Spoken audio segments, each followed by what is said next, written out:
Hey everybody, welcome back to the Dungeon Dive. Daniel here. I hope you are doing well, and if you're not, I hope you are soon. Okay, today on the Dungeon Dive, we are going to do a very casual, long, yet excited unboxing of the new Hexplore It, Domains of Mirza Noctis. So I am so excited for this game. Longtime viewers of the Dungeon Dive will know that I was reluctant to get into Hexplore It when the first edition came out, but over the years I grew to like it more and really love it. I love Valley of the Dead King. I really like Forest of Adramon. I did not like Sands of Shurax at all. I felt with Sands of Shurax, they added too many systems.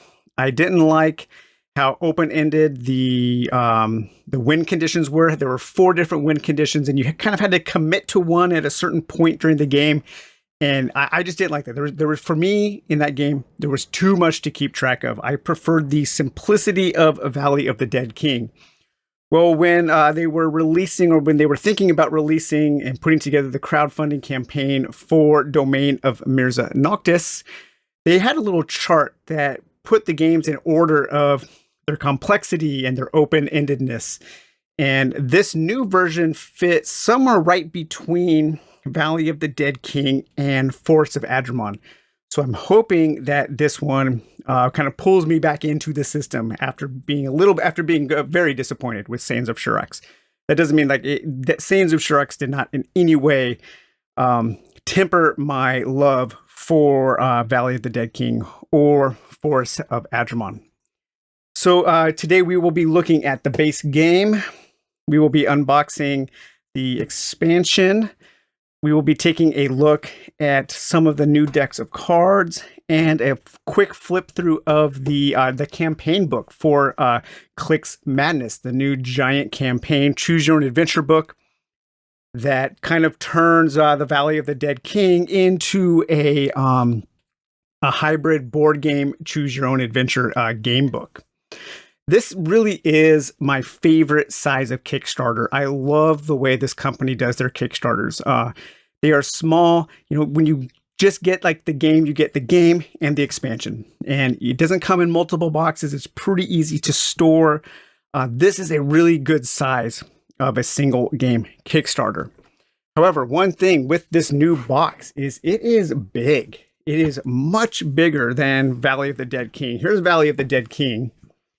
And as you can see, the new one is quite a bit thicker there, almost a third thick, more thick. So I have a feeling that is because of the tiles. This game, if I remember correctly, it has a dungeon crawl mode where you are also, not only are you going around the overland, but you will be diving into dungeons. And so I think having all of those extra dungeon tiles is something that they added. And so that's why that the box is much deeper. So let's take a look at the back of the box here. I always love the way that the backs of these boxes look. They do a really good job.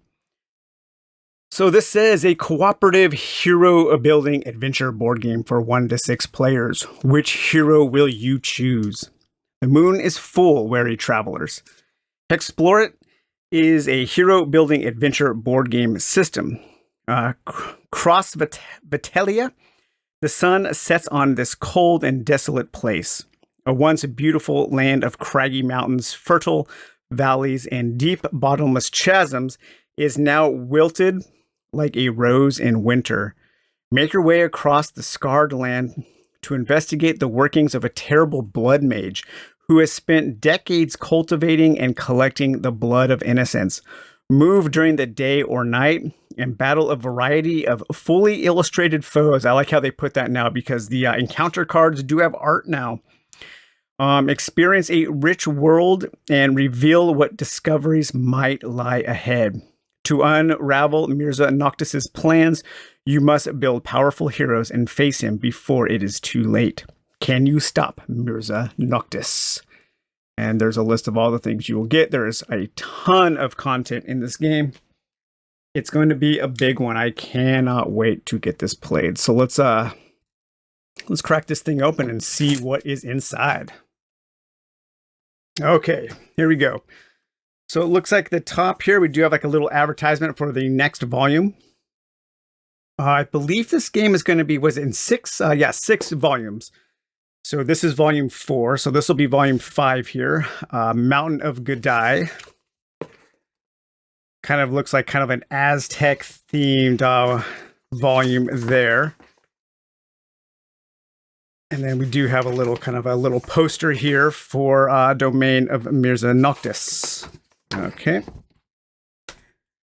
And then what do we have here? We place this volume's punch boards underneath the plastic insert. Okay.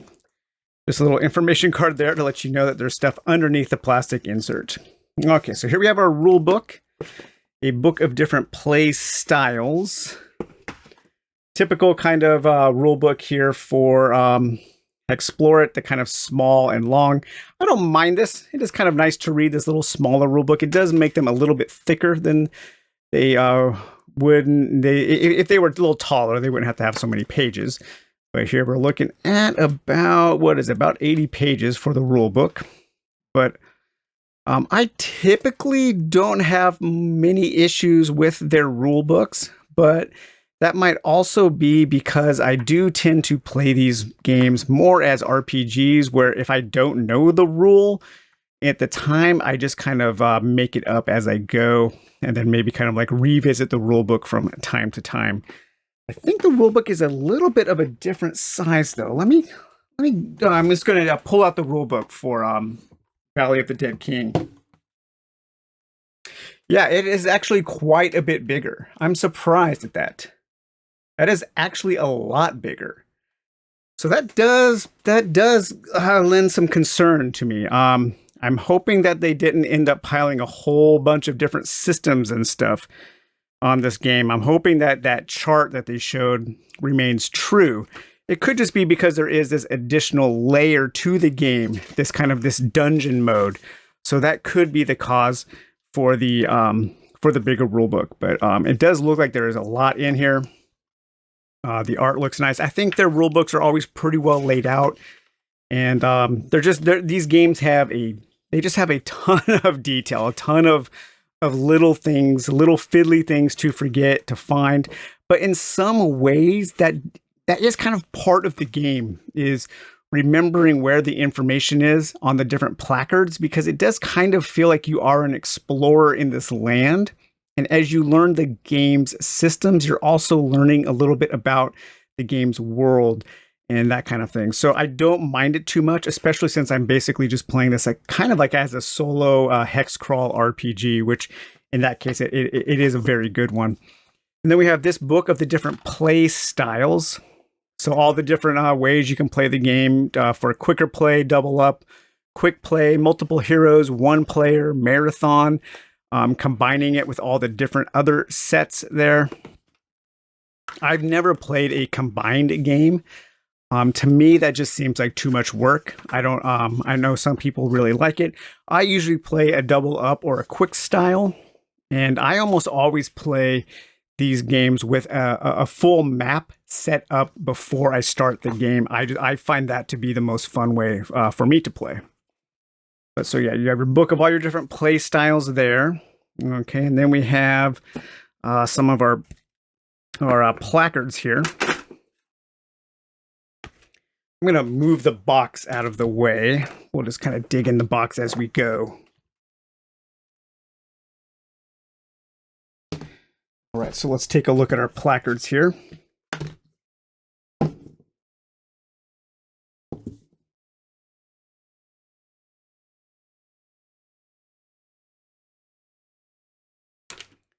So you do always get a nice placard that has your basic game turn structure here, and it looks like it's kind of the same movement. Yep, then you do your skill tests for after you move. Depending on the style of move you've done, you will get different bonuses and things that you can discover on your navigate roll, your explore roll, and your survival roll. And then we have here the second part of our game turn. We have our circumstances phase. So this is when you will draw one of your adventure cards and have your encounters. And then you will complete the event. And then it has a villain stage. I think that might be a new stage here. So maybe that adds a little bit of complexity to the game. What's on the back of these here? Okay, so you have all of your conditions, all of your various conditions, and a list of keywords.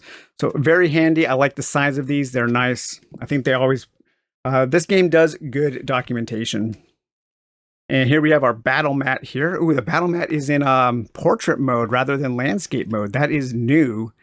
Man, I really like the stained glass, the filigree styles, the stained glass style around the board. That looks really, really nice. I think they have taken into consideration some of the complaints about the iconography and the way that their game looks. And adding stuff like this just really makes these boards pop. This reminds me a lot of something you might see in a Castlevania game. And you have your difficulty sliders down there. On the back here, we have different items that we can buy in the village, different items that we can buy in the monastery. And this is what I was talking about, how as you learn the game, you are also kind of learning the world, because you do need to remember which items you can get from villages, which items you can get from monasteries. And it's easy to forget that, but I think that mirrors the play of exploration, of exploring a land, of being these characters and not knowing exactly where everything, where you're able to purchase everything. So I like that. Okay, and here we have, it looks like our bosses here. And if I remember correctly, I think the first two volumes at least had their bosses in landscape mode. So they looks like they have, if I'm not mistaken, maybe I am mistaken, but I remember them being in landscape mode. But I might be wrong on that. So we have our level 1 boss here, the Hellhound. Really cool looking cards. We have another, the Dark Fae, and all of their abilities. Okay, then we have our Nagaida's Machine. Oh man, that's super cool. And we have the Hermit. So I know that they do have different abilities. The bosses do have these passive abilities now that you do have to deal with. Keshkazul. Just some kind of a creepy looking bat dude there. Oh, Kalen's Manor, a place as a boss. Okay, that's kind of cool. It's like a little, almost like a little dungeon crawl in a chart, in a table. The Alruan and the Mad Alchemist. Looks like Ozzy Osbourne there. That's super cool. Love it. Man, this game is just dripping in theme. Zelja, the Banshee Queen, and the Cardinal Coven. Coven. Fans of American Movie, one of the greatest documentaries ever made, will always laugh whenever they see the word Coven or Coven. Meat Hook, very cool. And the Monster from the Deep. Oh man, look at that. God, it just seems like they are just getting better and better at their theming as each game passes. I mean, the theming for Sands of Shurax was great. It was just all of the systems, and really it was those 4 multiple different ways to win the game that I just could never wrap my head around. The Dullahan and the Lycan. And here we have Malekith. Looks like an undead king or something like that. And ooh, the Graveyard Golem. They really have stepped up the art in this volume. Rabaziel, the Fallen. Okay, so here we have, looks like the villain chart here, where you will be keeping track of something, the blood pool. So that's probably of the blood that the vampire villain drinks, and different villain actions. And here we have our placard for our monastery. So when we visit monasteries, those are all the different things that we can do at the monastery. When we visit a crypt, these are all the things that you can do at a crypt. When you go into a dungeon, here's our dungeon placard. We can keep track of our dungeon turn sequence. Okay, when we go to a village there, it's all the things you can buy in the village, and you have some initial equipment. So it sounds like you probably start in a village. We have different collectors. Oh, wow, cool. What are these, like little NPCs or something? I'm not sure. Really nice, man. I just cannot wait to explore this game. And then we have our characters here. So we have the Phosromancer, a Striker, Looks like some kind of monk-like character, maybe a character I might like to play. Another striker, the Warlock, marvel at my power. Okay, almost looks kind of like a necromancer, kind of voodoo type character. The Scourge Eater, a healer. Oh, cool, rat folk. Some Skaven. Oh, we have an actual monk, so okay, we know who I will be playing. The monk is a healer. And it's a cat folk. Not too hot on the cat folks. I don't know. I guess playing animal characters is okay, but I would rather have seen just kind of like more of a Shaolin looking monk. But we have the Enchanter, another healer. That's a healer, huh? Interesting. The Witch. I know they have an official playthrough with the Witch as a character there. We have the Medium, a utility, so kind of an all-around support character. Super cool. The Cursed One, an assist character, so another type of utility character there. Some crazed leprechaun-looking dude. A Bard, another assist character. Nice. He kind of looks like he's traveled from the sands of Shurax. Maybe he has there. And we have the Shadow Rider, another assist. Oh, wow. That guy looks awesome. The Inquisitor, another utility character there. Oh, super cool. Kind of like a witch hunter. And finally, we have a Scout and another utility there. And some kind of like a crow person scout or something. Okay, so those are all of our placards. So I'm going to just put those to the side for now. Put those to the side. And let's see here. Okay, so we have a large stack of cards that I will be cutting the corners on, of course. These that's the only thing I don't like about the components that come with the Hexplore It games is the large cards always need the corners cut as far as I'm concerned, because they always end up getting frayed. Those super sharp edges just always end up getting frayed. But we have some, so these I believe are the familiars. So some of the characters can have familiars. Yeah, so these are the familiars and we have their familiar art there. That is cool, a familiar sword. I always love it when an inanimate object is a familiar. Oh, that little rat, that is super cool. A bat. Man, they have just added so much. It just feels so thematic just looking at this. And I believe these are will probably act like traits where as they level up, you will get certain powers, certain bonuses, depending on who you have chosen as your familiar. I don't know if I'm pretty sure only certain characters can use the familiar. So a living blade. You may choose to wield this familiar each combat round, gaining a boost to your attack rank equal to the living blood rank. Okay, when it is not wielded, anytime you use an ability to target an opponent, it attacks that opponent, dealing piercing health damage equal to living blade rank. This effect ignores Aegis. Okay, I don't know what that is. Some kind of defense, probably. At rank 5, when wielded, your attacks are piercing. At rank 8, when not wielded, it deals damage equal to 1.5 times its rank. Oh, that's cool. So you have different bonuses depending on if you're wielding it or if it's like in your backpack or scabbard or something. Really like that. Oh, wow. Look at that thing. Each time, what is this? A pattern coherence, a flying snake. Each time you gain a power-up with a stat bonus, you may roll a stat test against half of its rank. If successful, you may change one of the bonuses of a stat shown to another stat. Huh, interesting. At rank 5, once per game turn, you may use this ability to modify the stat bonus that an ally gains. At rank 8, each time you gain a power-up, you may draw an extra card and choose one to gain. Shuffle extra cards back into the deck. Wow, so this familiar really allows you to kind of game the level up system in the game. Very, very interesting. So it looks like some of these are a little more complex. Some of them are a little more simple. So kind of depending on the depth, the level you want to, the time you want to pay attention to your familiar. you can choose either a simpler one or a more complex one. Okay, so then we have our keepsakes here, and we have our races here, and we have aspects here. So aspects and keepsakes are new. I don't know what these are.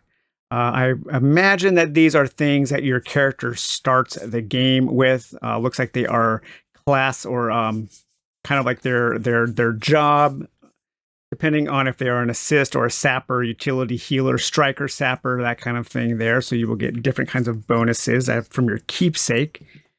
And then we have aspects here. Aspects, these were, I think, introduced in the Hero Chest expansion as part of the gameplay part of that. I never bought that. I think these are just other ways to augment your character and different ways that you can, various ways that you can additionally spec out your character in addition to combining their role, their class, and their race. And so the races here, we have a Damphir, a Gutter Gnome, a Ratkin, a Dark Elf, a Pantaran, a Meskia, a Corvus, so that's like the crow dude, a Rona, a Mirror Skin, a Brightling, an Umbral Shade, and a Reawakened.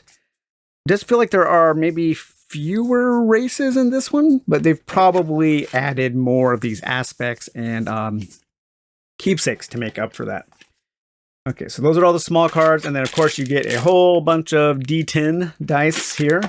So that is in the first tray there. Underneath that tray, what do we have here? Okay, so these are some new kind of components to come with a Hexplore It game. We get a bag here for your different rune stones. A really pretty bag, actually. This thing here to keep track of night and day. So that is actually a metal token, huh? Nice. Okay, so night and day token there. Then, hey, some wooden cubes. I think this is the first time any Hexplore It game has come with wooden cubes. It's €1 now. And here we have these gems. I imagine that these are probably the rune stones, the rocks, the magic rocks, as I like to call them. All right. Then what do we have here? We have, of course, our dry erase markers. We have another bag here. And this one comes with 3 little minis that I will probably never use. Looks like we have maybe 3 different types of characters. That's actually a pretty good little witch hunter. That's actually a pretty nice little mini. The few little bits of plastic you get in the Hexplore It games, they have definitely been improving over the years.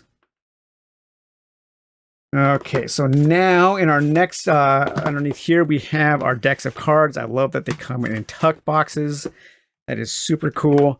So we have the first, Sands of Shurux had many cards as well. So we have our dungeon decks. We have our encounter deck. We have our night deck. We have our day deck, Dayman, enemy of Nightman there. And our power up deck. Okay, so now we're going to be looking at these. Okay, so now we're going to look at the decks of cards. I'm going to flip through the cards, everyone. So if you're really worried about spoilers, maybe don't look at this part of the video. I don't know. I'm not going to read everyone, but I am going to flip through them. So I know that they have changed a little bit in the way that the encounters work in this game by separating them into different decks. And that change also does move into the older games when you buy the new encounter decks. And we'll talk a little bit about that a little later. Let's open up the dungeon deck first. This is the one I'm kind of most curious about. Okay, so we've got 2 packs of cards in here. Blood Magic.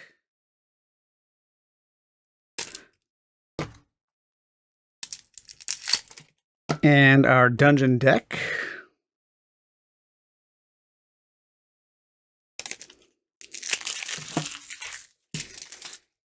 So blood magic here. We have blood magic. Oh, we have some more dungeon. Collect 2 for rune. Dungeon. Blood magic. Looks like we will need to separate these out into their specific cards here. But all kinds of, looks like different kinds of encounters, sleep darts, healing fountains, a dusty, oh my gosh, there's like actually non-combat things to do. Did one of the best hex crawl games just create a killer dungeon crawl game within it?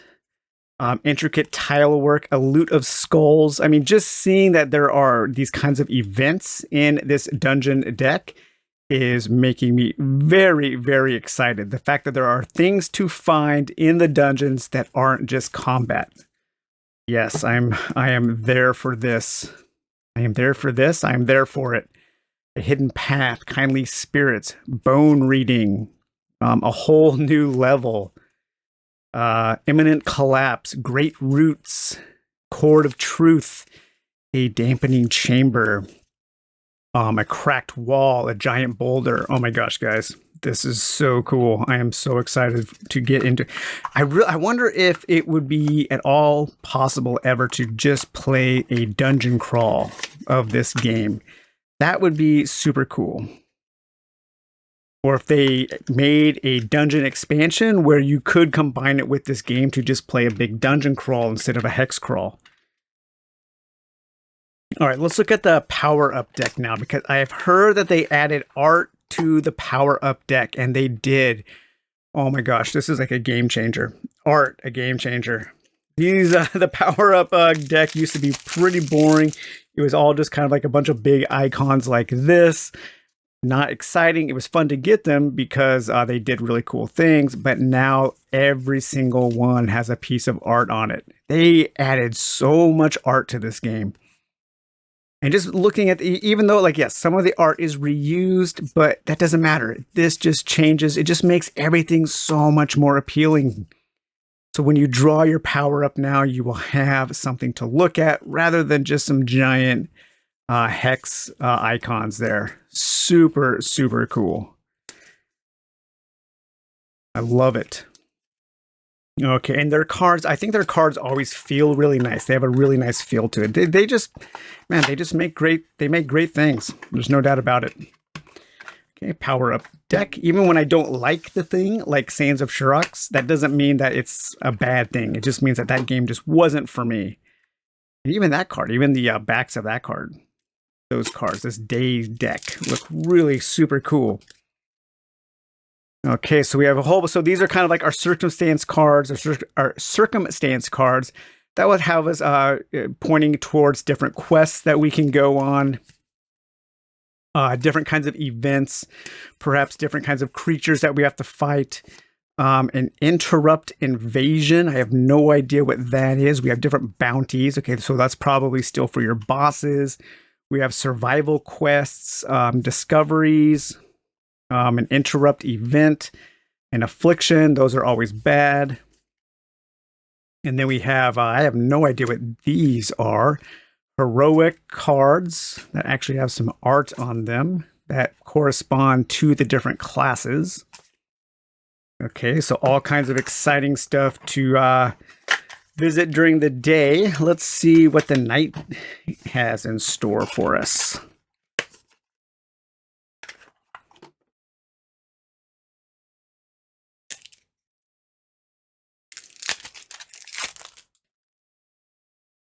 So it looks like kind of more of the same kind of cards, just probably different thematic elements that happen at night. These are probably a little more dangerous.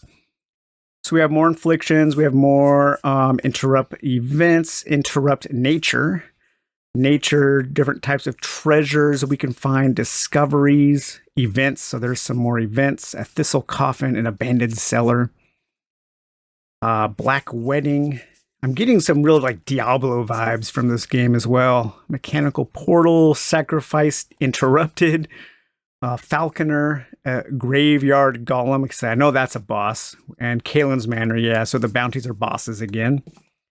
There's a lichen and interrupt bounty, interesting. And then some more hero cards there that look like they do, again, correspond to all of your different races, or your different classes, I should say. Okay, and then finally, our final deck of cards here, we do have our standard encounter deck. So this is the encounter deck, and this is what they added to the older sets. So you now have a new encounter deck for all of your old sets. So I have the Valley of Dead King encounter deck and the Forest of Adramont encounter deck. We will take a look at those in a minute. So these are like all of the monsters and events and stuff that they have actually added art to. So they've really changed the way that their encounters look. And I mean, yeah, just look at all of the art that they've added to the game. A mimic, awesome. You can just tell that they put a ton of effort into this one. I really hope it plays like half as good as I'm imagining it in my mind. Oh man, look at these. Like some kind of events, special events that you can have. The gaping pit of darkness and shadow. A boon. Draw one more card. Reward table. Oh, little tables that you get to roll on cards. I love it when cards have tables. All right. So that was the new encounter deck. And that sounds kind of like the way that they're going to be pushing these games forward. I would imagine they would... I can't imagine that they would stop just at this. I would imagine that they're going to be releasing more encounter decks as you go, because one of the things you can do in the new encounter decks is you can combine them to make bigger decks of encounter cards. And these two sets really mix well together because they're both kind of forest based. Okay, now let's take a look at the punch boards here. So the punch boards are underneath this tray, and underneath a kind of fat piece of styrofoam there. So yeah, there are quite a few. Not as many as I thought. Not as many as I thought. I thought there would be more, especially with the dungeon tiles. I'm not sure which tiles are the dungeon tiles, but we have here. So here we have our borders, and we have our. There's one of our tiles. Again, they have continued to improve the art on the map tiles there.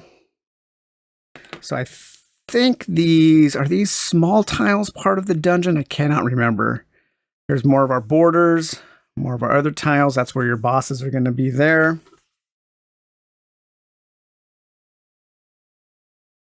Okay, more of those. The back usually has a picture that all the tiles combine to form some kind of big picture. A dungeon rune compass, so that is for determining your direction in a dungeon there. Okay, more tiles. Some kind of little things for like villages, I would imagine, something like that. Okay, oh no, here's your dungeon tiles. Yeah, okay, so that's all of your main tiles. So usually I think a game of Hexplore It probably comes with about this many punch boards. So then you get almost that many again of these smaller dungeon tiles. So the dungeon tiles are all small. They're all the same size there. And I believe that you will have walls and different elements that you can work within the dungeon. They do say dungeon on the back with a really nice picture. So you could, I imagine that there is a way, or somebody will make a way, or I will make a way to just play a dungeon crawl. You could encounter different places and different bosses within the dungeon. You could use your dungeon encounter deck. You could use your regular encounters and just have encounters in a dungeon. So you have all of these dungeon tiles there. We have some of these dungeon tiles. And then finally we have, oh, interesting, our enemy. Oh, this is really interesting. This is something new here. So we have something about our greater aspects, something about our keepsakes. And then here we have our enemy placard, which is different. Mirza Noctis. It's not a dry erase placard. And it comes with looks like different abilities. So it looks like your boss, your main bosses at the end, towards the end of the game, will probably be earning different abilities, depending on probably how much blood they have consumed during the course of your adventure. And then different things will happen depending on where they roll on those abilities. And then also we have these here for critical wounds. I'm not sure if these are for players. 1, 2, 3, 4, probably for players. And this, I would imagine this is where your little wooden cubes come into play. So something having to deal with critical wounds. So this whole chipboard here, this whole punch board here, actually has some different and new components to add to the game. All right, well, I'm going to get this main box situated, and then we're going to dive into the expansion box for Domain of Mirza Noctis. Okay, now let's take a look at the expansion. So like all the other Hexplore games, this game comes with one boxed expansion. That's it. Then they move on to the next game. I like that. Right when you get the game, it's a complete game and it doesn't take up a ton of space. This one takes up more space than the others. I'm hoping that, like the first 2 volumes, I'm hoping that this stuff fits in the main box. That was another thing that I didn't like too much about Sands of Shirax, was that the expansion content didn't actually fit back into the main game box like the first 2 volumes did. But I don't know, there's a lot of stuff in that main box. So we have a return to the Domain of Mirza Noctis. And let's take a look at the back of the box here. So we have, again, which hero will you choose? Noctis has ascended. Glimpses into a future timeline. Heroes of Crossvatelia. I'm not saying that right. Crossvatelia. Okay, Crossvatelia. The Blood Lord has successfully ascended and now stands against immeasurably powerful horrors that have pierced this reality. Create powerful heroes to help him stave off the world's annihilation. Expand your hero library with new roles, races, keepsakes, and blood magic. Gain legendary allies and items. Play the game in an entirely new way. Battle new horrific bosses. Much of the content in this box game requires the Domain of Mirza Noctis core box. So all of the things that are associated with the heroes, like the races and the classes and that kind of thing, you can use all of those in all of your other games of Hexplore It. So by the time you end up with a handful, 3 volumes of this game, you have seems like 40 or something different heroes with countless numbers of races and traits and aspects and all kinds of different ways to make what is probably a near infinite number of combinations, or at least infinite, close to infinite enough that no human will ever see all of the various combinations. So, all right. Well, this is new. So I think this is the first expansion to actually come with different map tiles. And some kind of new trait, like a madness thing, some kind of new condition here where you're going to keep track with your tokens. And oh wow, look at that, the breach. Huh, interesting. I'm wondering if that is for the 1 versus many mode, because all of the expansions also always add a 1 versus many mode, which for me, it's always a part of the game that I don't get to experience, because for me, Hexplore It is purely a solo game. I'm not sure what those new tiles are, but they sure do look cool. Okay, and then here we have a whole bunch of cards I am going to have to hole punch, or not hole punch, corner punch. So we have a whole bunch of new keepsakes here, so we need to figure out what those are for, but all different ones for your different classes there. And then we have a handful, actually quite a large handful, of new races here. So all of your new races. So we have an Archon, a Legion, an Incubus, a Succubus, a Red Cap, a Leprechaun, a Minotaur, an Etin, a Solar Elf, a Young Red Dragon, a Young Silver Dragon, and a Ruby Golem. Hey, you could have a dual party of like 2 monk-like dragons. That's kind of cool.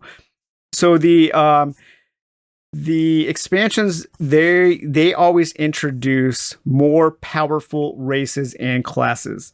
So if you want an easier game, you can play with a combination of the races and classes from the expansion to get more powerful characters. And those are usually in the form of rare characters and exclusive characters.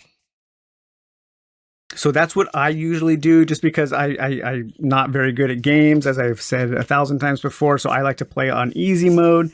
And so I usually almost always use classes and hero and races from the expansions when I play this game. So here we have our legendary items. each of the expansions, I think all of the expansions add some kind of like legendary items that you can go on quests for. This one has quite a few there. We have the Diary of the Mad Alchemist, Albedo, Reflection of the Heavens, Sanguinomicon, the Blood Necronomicon there, the Horseman's Spine, a Hell Girl, a Maddened Hell Girl, and a Hell Girl Unleashed, a Coiled Serpent, a Blood Shard, an Apiron, a Brandon. Hey, you can get Brandon Draven, and Dretch there. Interesting. Oh, Brandon Lee. Yeah, the Crow. Look at that. Have a nice tribute to Brandon Lee there. Okay, and now it looks like we have some new placards here. So we will have our new, probably all new bosses, and I would imagine a placard for our boss, for our main boss, for when we're playing the 1 versus many. So we have a 5-up boss here, a Calamity. So that's the dude from the cover, the monster from the cover. And that looks like some all new kind of boss, some new way to play the game. Very cool. We have a Disaster. And again, a new way to play the game. It looks like there's some kind of new villain action, new things that these bosses can do during the villain phase. Interesting. Tragedy. Yeah, these all look like much more involved boss encounters, I would imagine. And Cataclysm. And these are more like ideas, aren't they? Calamity, Disaster, Tragedy, Cataclysm. Okay, so an all new way to play the game. Different things. So this is, again, you add this placard to your base game to find new things. So you have to remember new things that are available to buy in the village, in the monastery. And also, this is your card for Mirza Noctis being ascended. So it has become more powerful, perhaps. And only a few new races. So this is definitely the least amount of new classes that I have seen in a game of Hexplore It in the expansion. And I would imagine that, I think, looking at the, from what I remember from the base box, I think this volume has the fewest number of hero classes. The Valley of the Dead King definitely has the most. I mean, that thing, when you have the expansion, you have a huge stack of classes. But here we have our exclusive, so these will be more powerful heroes. And we have the Blood Mage. Okay, we have the Death Knight. All right, always nice to have a Death Knight, and that guy looks very Death Knighty. And we have a Demonologist. Awesome. Very cool.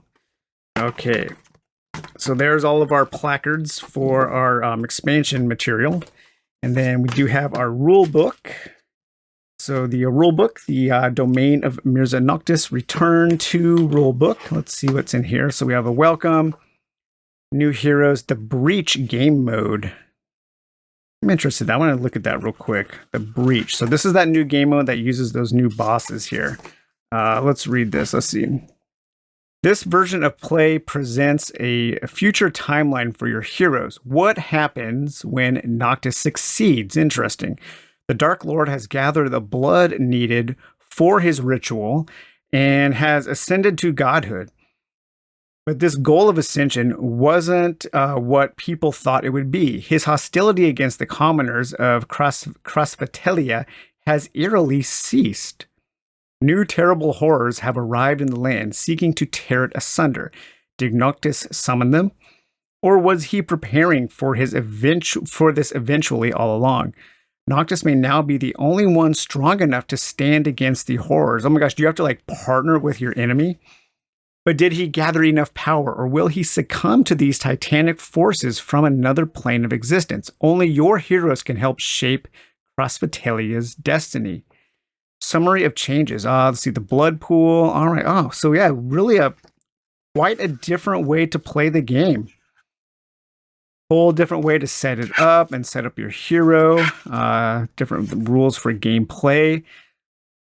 Very, very interesting. Different horrors here. The dungeon and the breach. So different ways to use the breach and the dungeon tiles. Okay, I do like that. I like that. This does expand the dungeon a little bit. And do we get more dungeon cards? Let me get more blood magic cards. And here we have the horror decks. So I'm really curious, does this one not have a 1 versus many, or is everything in here for 1 versus many? Setup overview. Yeah, I'm really curious. I need to read more about this. The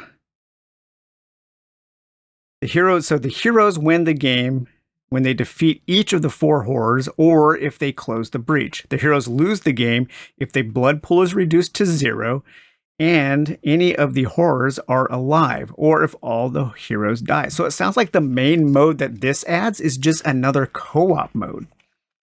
Oh man, I hope that is really true. That would be so cool if this actually didn't add a 1 versus many mode. I would love that. So let's take a look at the horrors deck. It looks like this is a new deck of encounters, probably based on each of the 4 horrors. So we've got our Cataclysm cards. We have our Tragedy cards, our Calamity cards, and our Disaster cards. Yep, so these are all kinds of different circumstances, different quests, different things that we can encounter when we are facing off against each one of these 4 major bosses here. Really interesting. It sounds like they have taken this volume in quite a different direction than the other 3. This is kind of a jumping off point, I believe. I'm wondering if this one, see, so this is volume 4. There are 2 more. I wonder if this one will kind of like signal like a change in the last 2. Very interesting. Okay, so then we have some blood magic cards here. So blood magic, oh yes, and some dungeon cards. Excellent. So a treasure trail. So that's a madness conversion. Porting runes and precarious fortune. Man, the dungeon events sound so super cool. And blood rage and eldritch rituals and shadow veil, bone fusion, breath of life, and projected madness. Some new blood rituals there. I don't know. I get the feeling that they just had a ton of fun making this volume. I don't know why I get that feeling. I don't know. Just everything just looks so dang cool. And what do we have here? We have some new night and day cards, perhaps. Maybe just some new cards to. Usually the expansions do offer some new cards to shuffle into your other decks.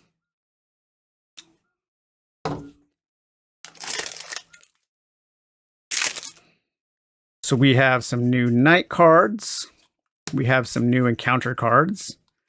New day cards, and some new boost cards, some new power-up cards. So yep, so these are all new cards to add into your deck. So you can just add these into the tuck boxes. They always fit. And so that's one thing that's really nice is you can put these, oh wow, look at that.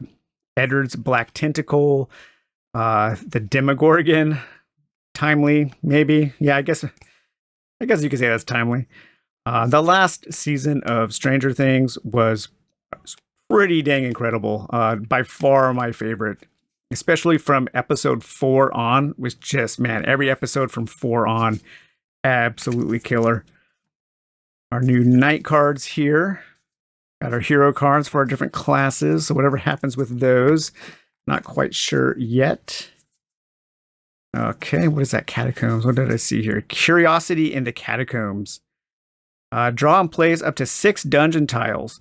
Then when placing runestones, roll a single core die for each tile placed. Place a purple star runestone for each result that is 7 or less.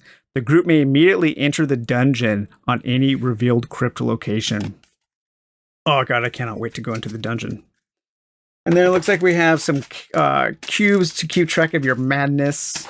We've got some more of these rune stones, and we do have one new D12, a purple D12, and that is the contents of the return to the domain of Mirza Noctis.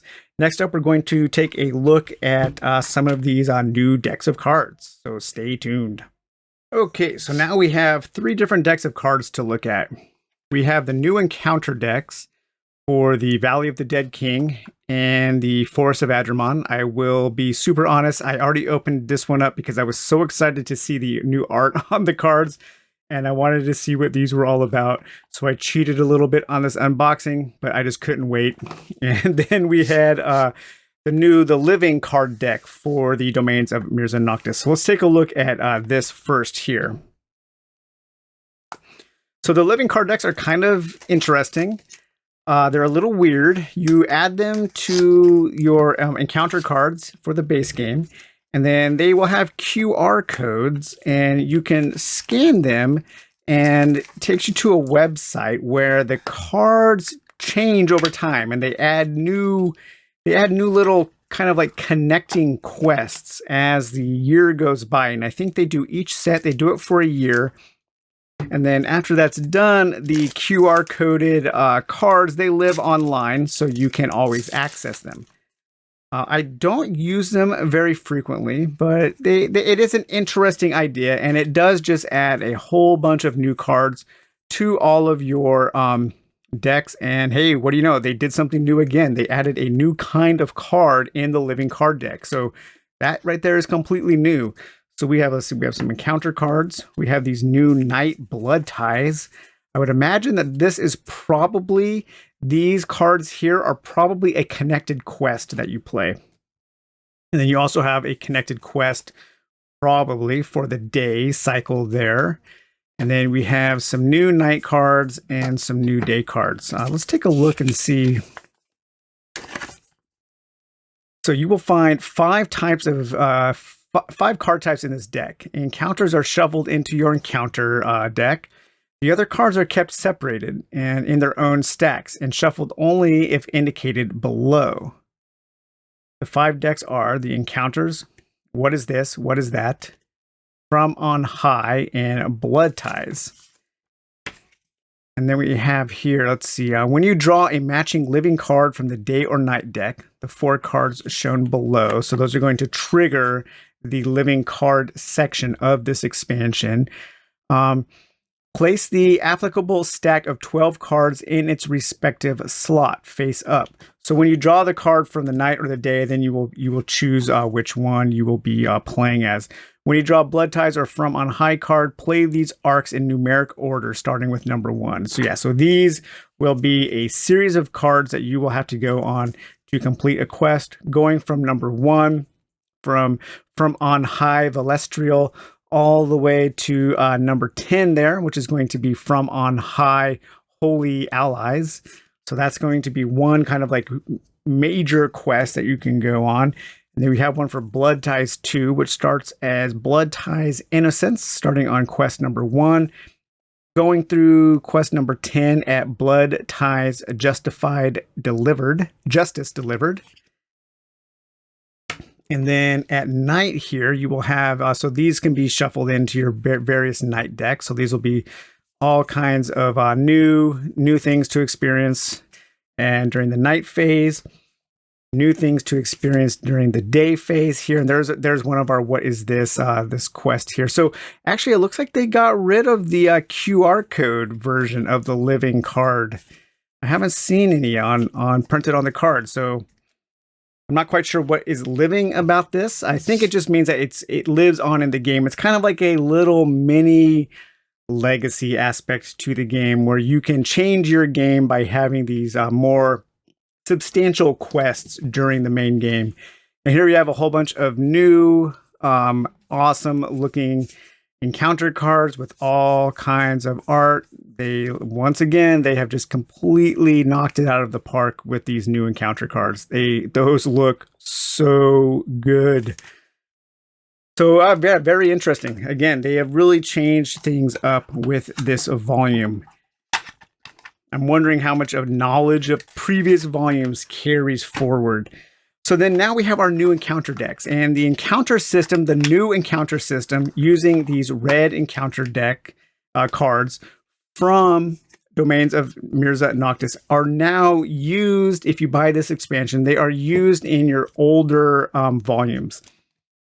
So when you play with this expansion in Valley of the Dead King, you take your large deck of circumstance cards and you remove all of the encounter cards, and you play with this new deck of encounter cards. And this new deck of encounter cards, depending on the mode that you are playing, those encounter cards will permanently occupy different slots of your circumstance track. And so you will always draw your encounters from this card, and your other circumstances you will draw from your old deck.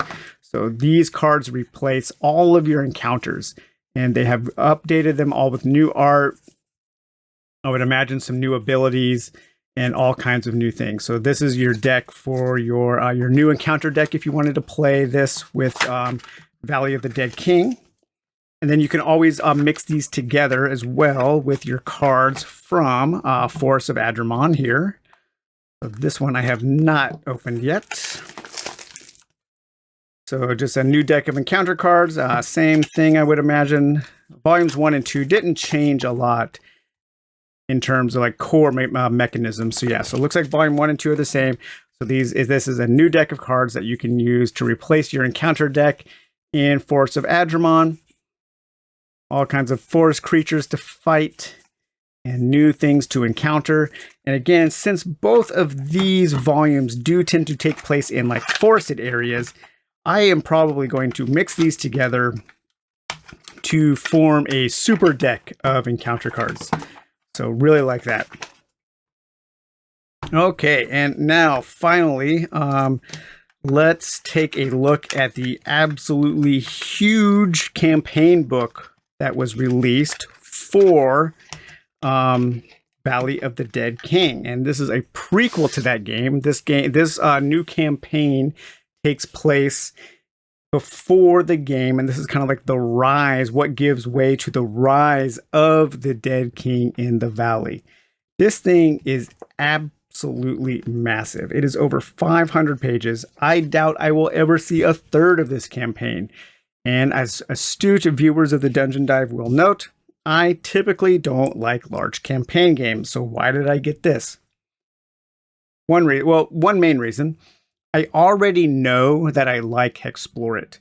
A lot of times with campaign games, the reason I find them difficult is you have to play them a certain number of hours before you know if you really like the game. Because typically with campaign games, the progress, they throttle your progress. And so I don't feel like you get a real good sense of what the game really has to offer during those first few quests.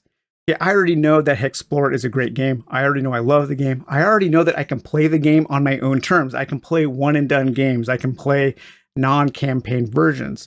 So the reason I got this is because if I do like this now, then this is just a new way that I can enjoy a game I already love. I don't need to play the campaign. It's just extra. And to me, that is something I like. And I also like that this really is a giant game book with all kinds of paragraphs and choices everywhere.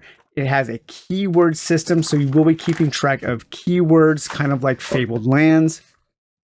So they will be releasing a giant campaign for each of the volumes. So volume 2, the giant campaign for Forest of Adramon, I would imagine, is going to be released alongside Volume 4 or Volume 5 of Hexplore It, which probably comes out. If I was a betting man, I would say next year they'll probably start the campaign.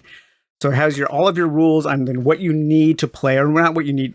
You need the base game of Valley of the Dead King, and then anything else you have for your Valley of the Dead King, you can add to this game. So those things are optional. This is a prequel. It does have a tutorial chapter and then 4 main chapters in the campaign.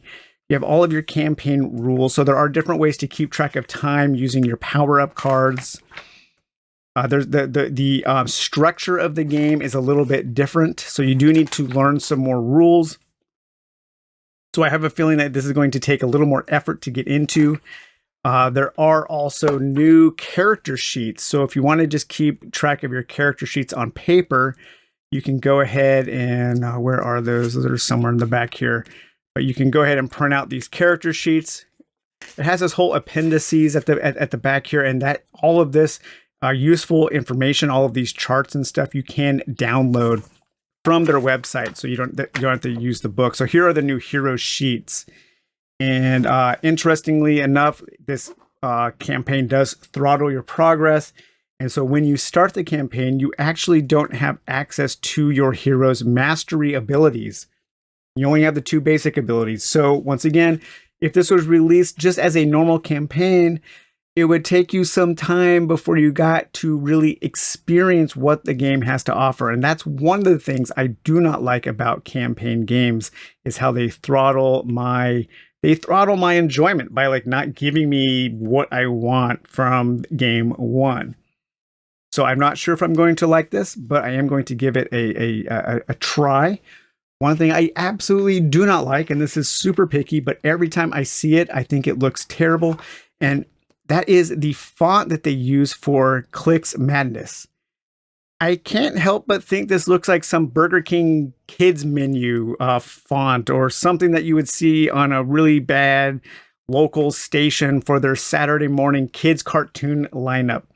Really, really odd kind of choice in that font, but that's also on the side of the book there. I don't know. It's weird. I don't really think it fits the tone. But in the beginning here, in your rules, you have new items and services that you can access at the different areas that you are going to. You can fully revive dead characters now for a smaller fee, so you can keep playing. It has your hexagon, your different keyword systems there. How you're going to be playing your opponents, because the opponents are different, and a lot of the enemies that you're going to be fighting are actually now found in this book. So we have a whole bunch of different goblins. They added a whole bunch of different creatures to fight. So you have from level 1 all the way up to, now it looks like they're not actually situated into levels, but we have goblin looters, goblin dungeoneers, goblin agitators. So yeah, this is definitely a green skin campaign.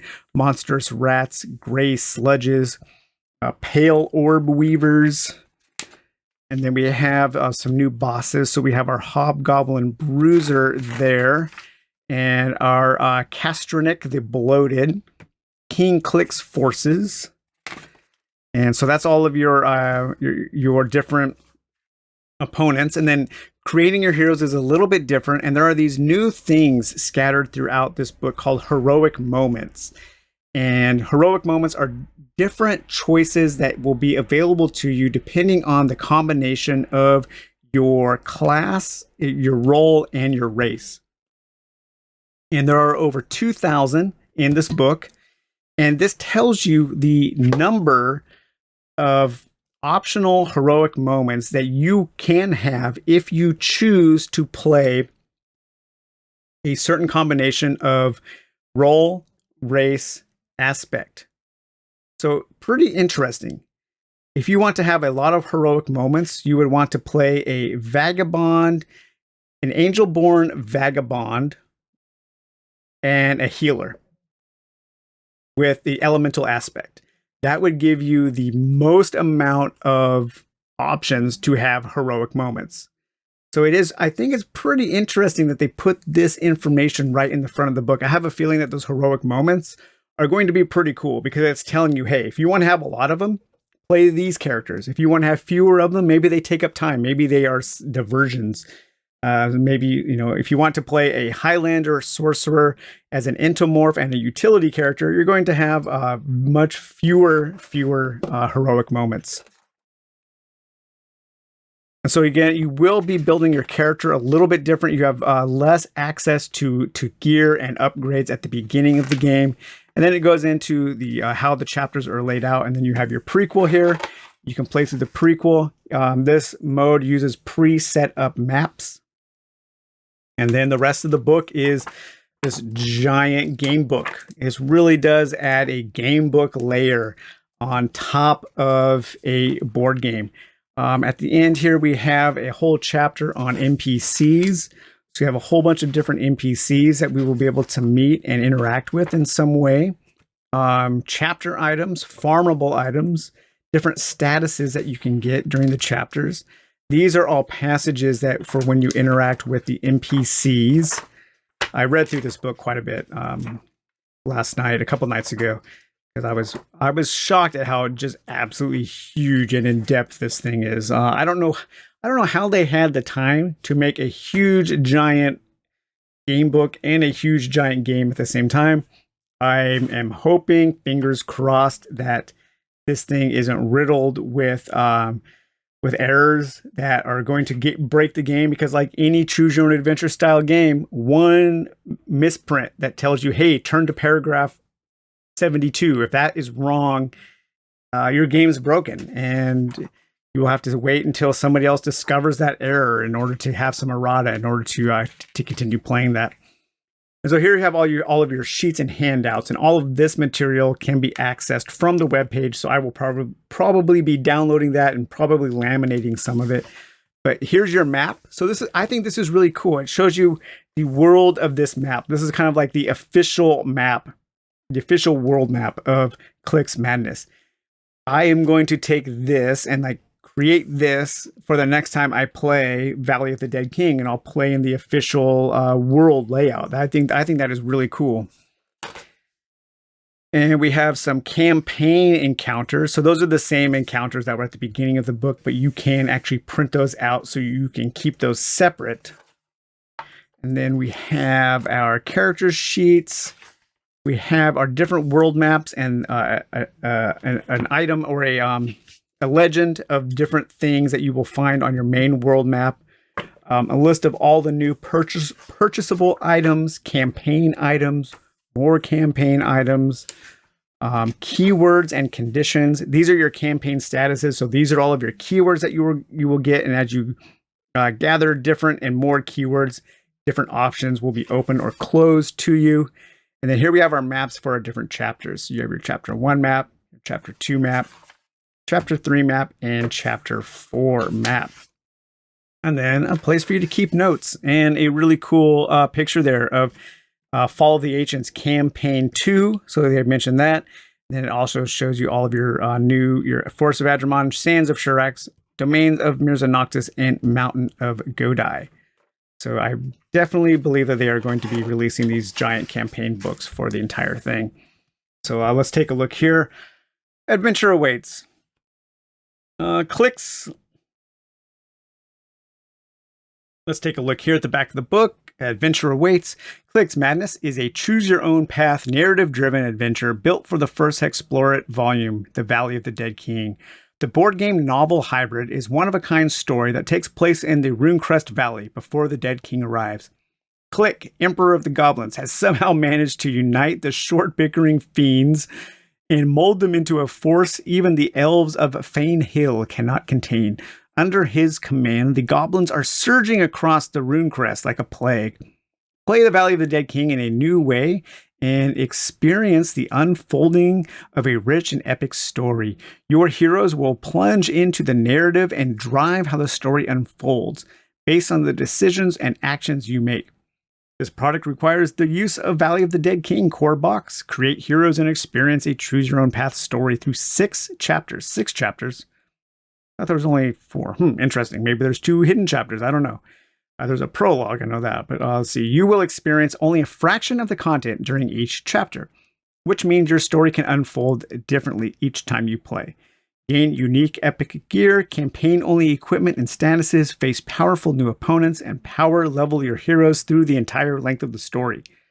Statuses and items you gain in one chapter may affect the story in different and unforeseeable ways in future chapters. Can you restore balance to the Runecrest Valley? All right, guys. Well, that was an absolutely epic length episode of the Dungeon Dive. Thank you for joining me as we are taking a look at Domains of Mirza Noctis. Let's hope my excitement continues as I learn the game and actually play it. We'll talk to you later. Bye-bye.